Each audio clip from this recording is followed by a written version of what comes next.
C'est ma première année d'université. J'étudie l'histoire, la philosophie et la littérature. Je combine actuellement une majeure en sciences politiques et 2 mineures en urbanisme et en français. C'est ma 2e année. En ce qui me concerne, c'est ma première année de maîtrise à l'Institut des sciences médicales. J'ai été très surprise quand j'ai vu le montant des frais de scolarité. Surtout que, pour le 2e cycle, on parle du double des frais du 1er cycle. Je dirais que les frais d'admission sont vraiment très élevés.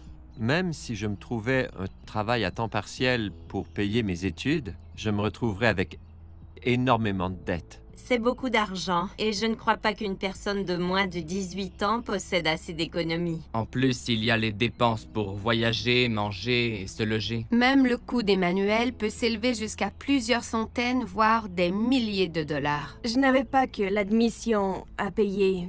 Il fallait dépenser pour plein d'autres choses également. Pour beaucoup, c'est impossible d'avoir accès aux études après le secondaire. Heureusement, mes parents avaient économisé pour leurs enfants, avant même qu'ils soient nés. J'avais 10 ans quand mes parents ont ouvert un REEE.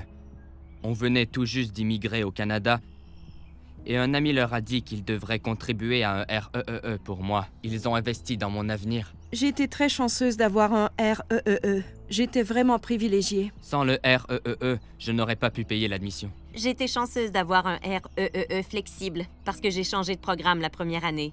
Si le REEE ne m'avait pas permis ce changement, je ne sais pas comment j'aurais poursuivi mes études.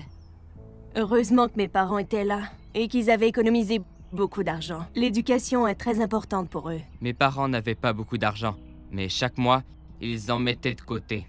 Et c'est devenu une habitude. En me donnant un REEE, mes parents m'ont épargné beaucoup de stress. Ça a été très bénéfique. Ça m'a permis de m'inscrire en maîtrise après mes études de 1er cycle. J'ai pu accéder aux études beaucoup plus facilement. Parce que j'avais accès à de l'aide financière, j'ai pu me concentrer sur mes études.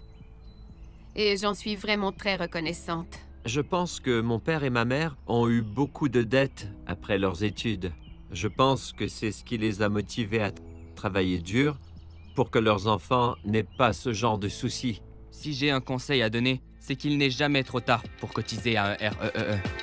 Il n'est jamais trop tard pour cotiser à un REEE pour vos enfants. Pour en savoir plus, visitez le www.healthandfamily.ca/REEE.